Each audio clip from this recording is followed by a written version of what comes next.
Welcome to the Digital Enterprise Society podcast, addressing all aspects of the digital enterprise, inspiring connection without boundaries and creation without limits. Thank you for tuning in. Here are your hosts, Thom Singer and Craig Brown. Hello there, and welcome to, or welcome back to, the Digital Enterprise Society podcast. Thank you very much for coming along on the journey of this show that is designed to be a resource for those who work in and around PLM. The Digital Enterprise Society is a forum for the exchange of ideas surrounding the tools, processes, and practices used across the product lifecycle. To learn more, visit digitalenterprisesociety.org. My name is Thom Singer, and I have the honor to co-host this show along with Craig Brown, an industry veteran and former PLM leader at General Motors. Hey, Craig, how you doing today? I'm doing great, Tom. Looking forward to today's discussion. It's a bit different than we've done here in the past. We're going to talk to some of the workforce initiatives going on in the Midwest here. And you know what? I think it's really important. Workforce development is one of those topics that continues to need more attention. So I think this show is going to be real important, and I think the listeners are going to really enjoy what they hear, because each week, Craig and I try to bring to this podcast interesting interviews and other ideas that are going to help listeners enhance and grow their careers. And that's what we're going to talk about today. So today's guest is Sascha Harrell, and she is the Director of Workforce and Education for INMAC, the Indiana Next Generation Manufacturing Competitive Center at Purdue University. Hey, Sascha, welcome to the Hello. Hi. Society podcast. Great. I'm thrilled to be here. Thank you for the opportunity. Thank you. So I don't really read bios when people come onto the show because this is not sort of a stuffy show. So why don't you give us a little bit of your background? What is your story, and how did you get to be the Director of the Workforce and Education Center? Yeah, so I probably took what most would consider a non-traditional pathway into this position as Director for Workforce and Education. I actually come from a multi-generational manufacturing background. Both my parents worked in manufacturing, combined over 71 years. I'm growing up, I was no stranger to 4 a.m. phone calls with facility or disgruntled workers, or my parents being called in after hours. That's why I learned, what dedication it takes to work in manufacturing and the true value of a high wage, high demand job to a family and the economy. But as you can imagine, when I first went off to college, my mom really, deterred me from going into manufacturing. This was the early 80s. Most shops were union shops, which is where she worked. And she just did not want her first daughter going into that career path. And from that point on, I went on to college. I actually have an art degree, which is interesting, a liberal arts degree, graphic design.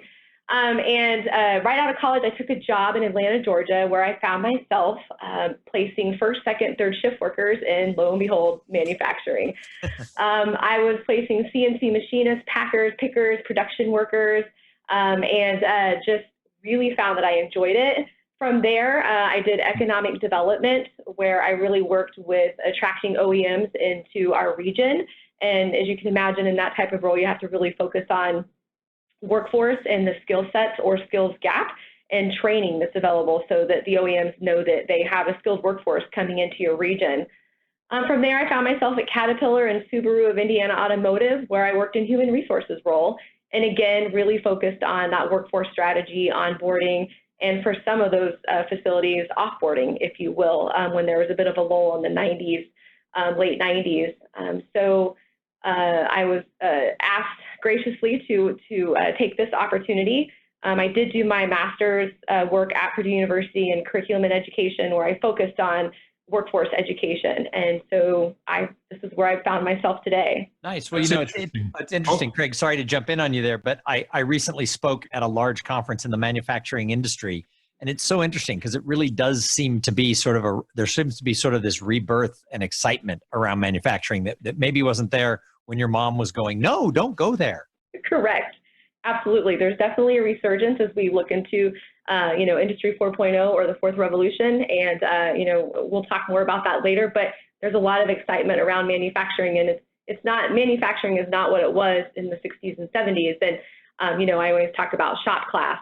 Your shop class that was in the 60s and 70s is no longer just building a birdhouse by hammer and nails. It's using, additive printing. It's utilizing data visualization, and it's a much different look and feel than what it was at that time frame.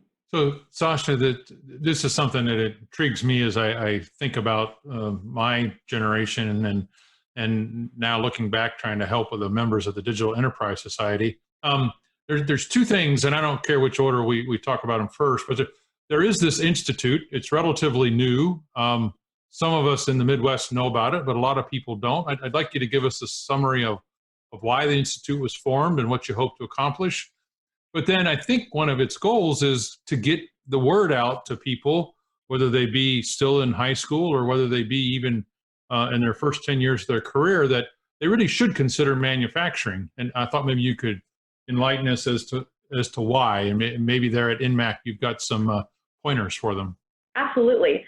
So with NMAC, we provide programs and services that enhance the talents and capabilities of Indiana's present and future workforce. We do that by connecting with educators and industry. We support a variety of STEM type skilled trades degree, and that's associate and undergraduate certificate programs. I really think it's important to note that not only does NMAC represent Purdue University, where we're housed, but we also represent Vincennes University as well as Ivy Tech Community College across the state of Indiana. We leverage our resources and networks there's approximately 7,000 manufacturers across the state of Indiana. So we really leverage the industry, the local communities, interested stakeholders such as government to provide a variety of formal courses and informal activities that meet the talent needs for our future manufacturing workforce. There's a plethora of opportunity in this space, and it's not just engineering degrees, which a lot of people sometimes associate with manufacturing. In reality, you could have a 4.2 million square foot facility such as Subaru of Indiana Automotive. And in that space, we have nurses, we have attorneys, we have, accounting, we have people who run payroll, production, we have, entry-level positions, we have doctors on site, we have a daycare on site. So there's a wealth of career exploration and opportunities within one manufacturing facility. It's just not one type of work. Yeah, and I think one of the things that I would suggest to the younger members in our workforce is, what's important about manufacturing is it's something tangible. It's something you make. It generally eases somebody's life, whatever it is we're manufacturing.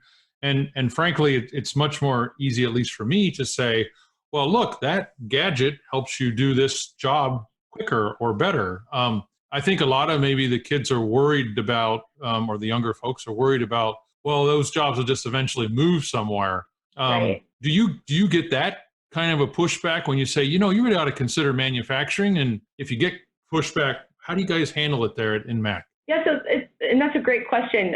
We have a lot of research. Actually, we're just getting ready to publish our third paper in regards to perceptions of manufacturing in the K through 12 space.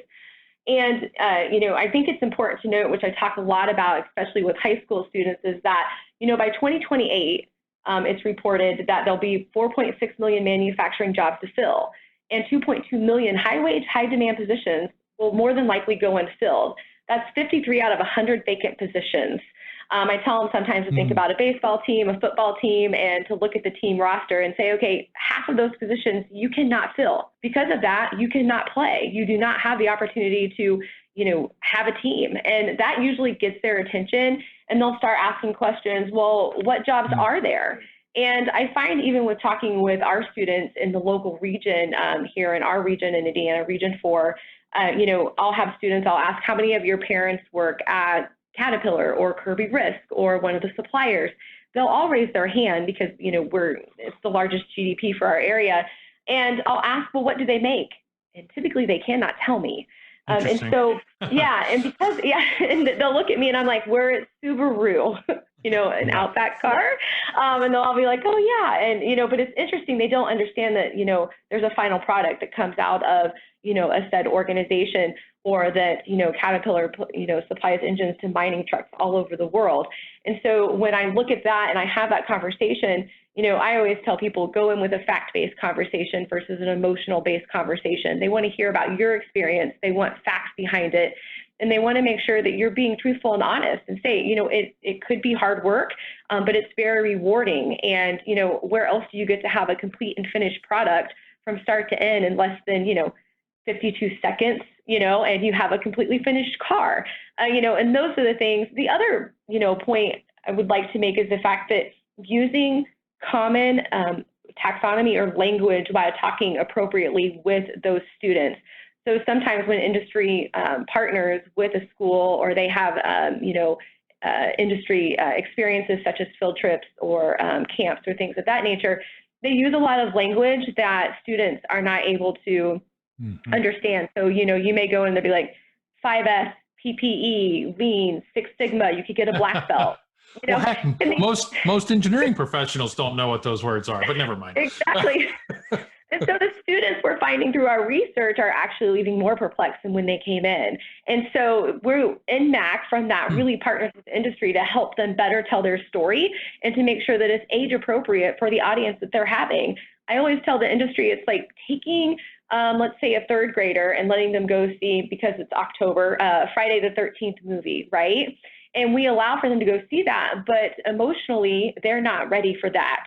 And they don't understand that it's make-believe, and they don't understand what's happening around them. And so those are the concepts. And the same goes with education, that we're really trying to get them to understand and, again, have more fact-based conversations around these experiences. So I think this is really insightful. So those of us that are in the industry, we need to learn how to communicate with these, if you will, the next generation about what the things are. One of the fascinating discussions I came across about 2 years ago was this notion of takers versus makers. And what I have found is working with kids up here, a little further north in Michigan, is you make the point about, which thing will you remember a few months from now, the thing that you make or the experience that you took? In other words, some, I don't know, online thing where you were instant messaging somebody, right? And so my point is if you think about that a bit and you ask your folks, what do you remember from a year ago? It's the makers they remember. It's not the takers. And I think your insight and what I just pointed out, I think all of us need to work a bit about communicating more clearly. One of my sons actually loves building things, and he did it, and they're all in their 30s now, and he did it from an early age. And as all parents, you want your children to be successful, so you try to encourage them to go get degrees and all this other stuff. And today he's an iron worker, and he's very happy being an iron worker, and he's building because we need to rebuild stuff. He's building roads and building power plants, and he's having a blast. But it's interesting to watch the journey, and he's definitely a maker, right? He's not a more abstract kind of guy. So, hats off to him for realizing it. But we're 15 years into his career, right? It was an interesting journey to get there. So and you make an interesting point.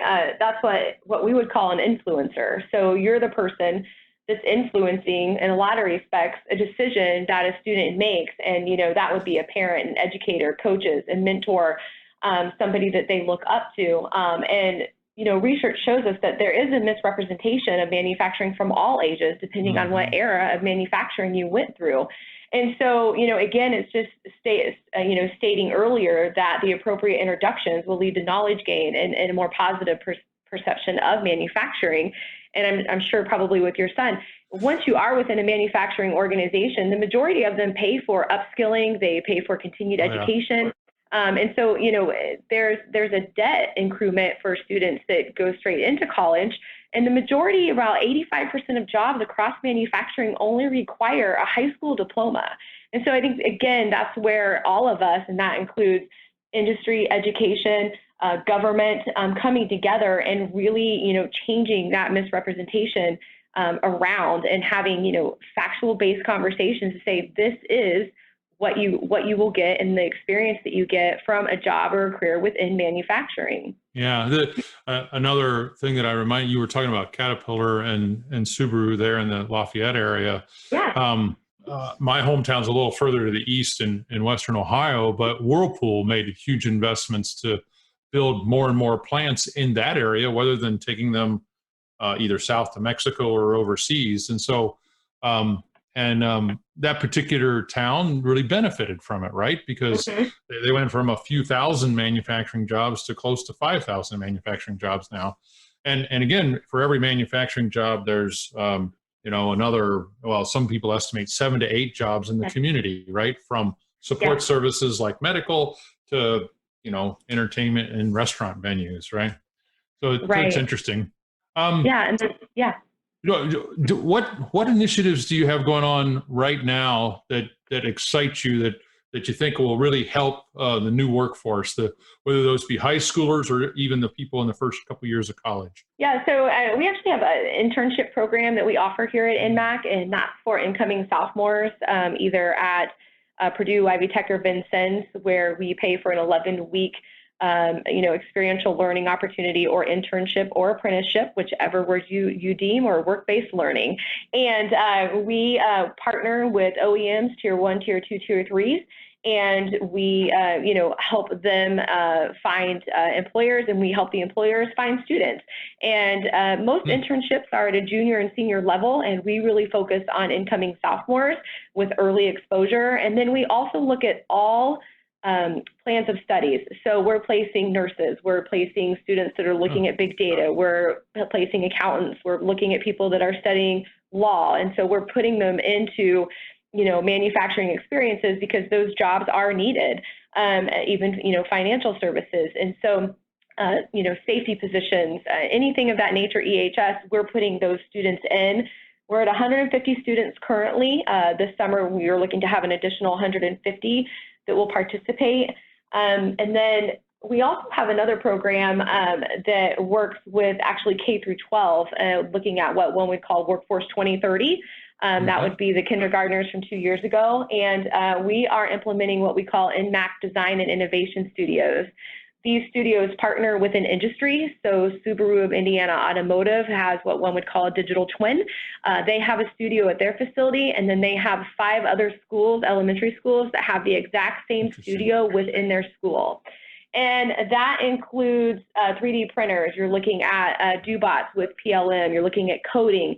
You're looking at, digital technical skill sets. And they get early access to this, digitalization.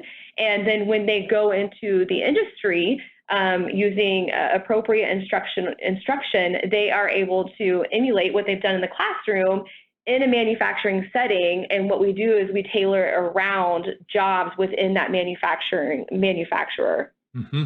Now, you mentioned something in passing that's a growing interest to me, and this is whole world of additive manufacturing. So for those of you that aren't familiar with it on our podcast, manufacturing for a long time has been about take a block of something and mill it.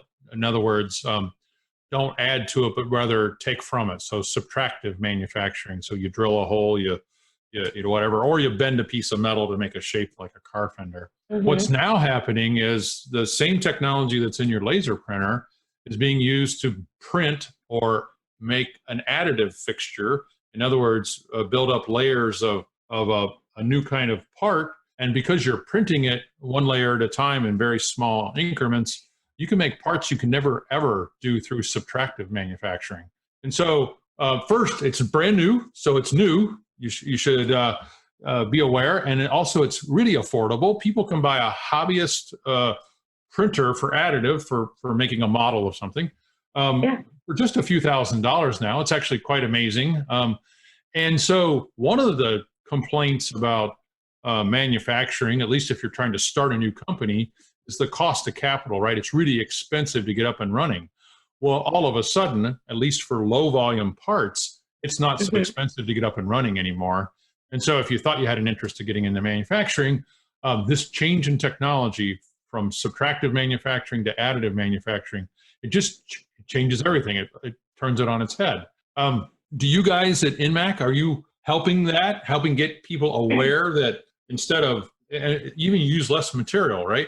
Instead of subtractive manufacturing, you should be using additive manufacturing? Correct, yeah. So actually this past summer, we took the opportunity here at NMAC to hire 12 elementary teachers that are focused around STEM. And they actually built curriculum around social studies, around nursery rhymes, around, math. And they actually created over 20 plus modules around additive printing and around curriculum education standards. And we really focus them around technology, computer skills, digital skills, programming skills, automation, and then critical thinking skills, which, in the recent 2018 skills gap and the future of work study, which is with Deloitte and the Manufacturing Institute, they named those as the top 5 initiatives for automation and advanced technologies. Yeah. So this is really important, and I'm pretty sure we're going to inspire the next generation, because anytime you have innovation cycles, some of the greatest ideas come from the people that are least encumbered with their either their experience or what they've been told by others is a bad thing, right? Or something that's not possible. So I think it's really great that you guys are doing that. I also think additive manufacturing is a force that will happen in our society, the digital enterprise society. And there'll be some people that we don't even know about today that will be the mass producers of such parts in the near future. And, they'll be quite successful, and they'll be here in the Midwest, which would be just fabulous. So, yes.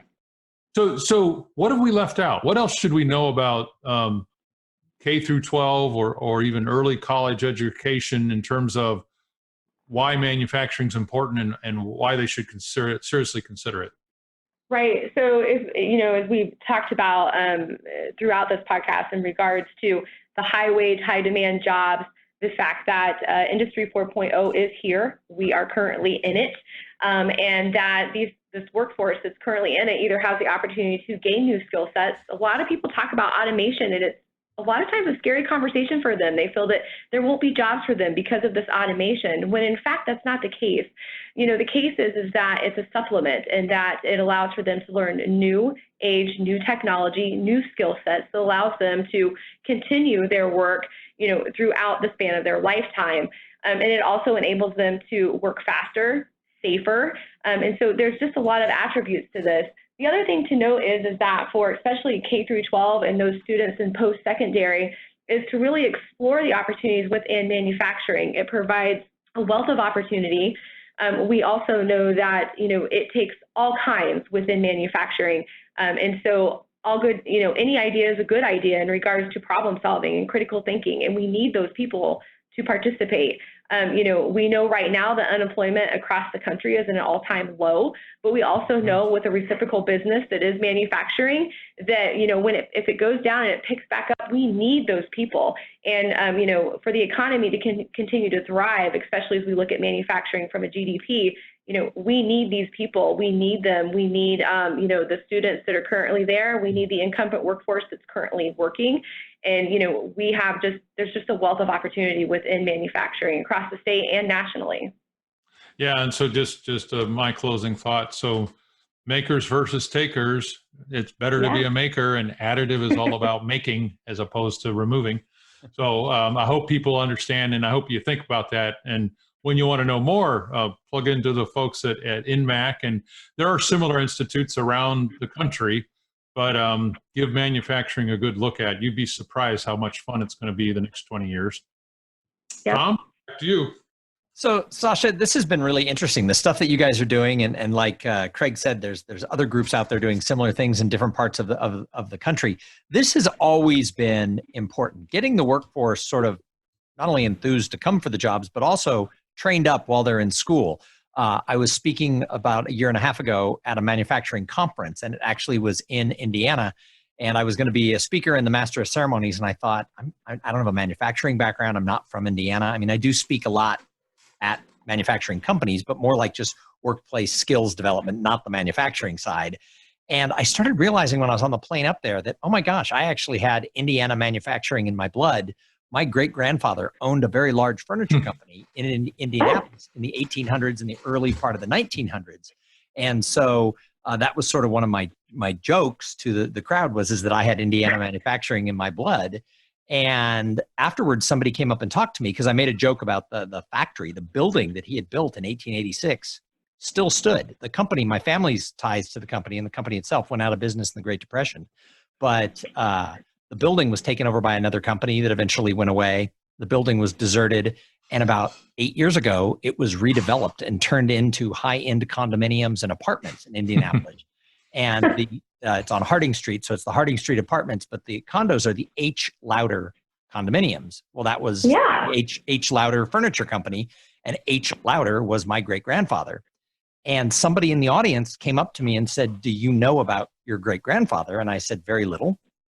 And he said, he was one of these people who was sort of ahead of the curve. He and another couple of manufacturers in the Indianapolis area were going into the schools in the early 1900s, talking about the training that was needed in order to get the workforce prepared to come take the jobs that they would take after high school.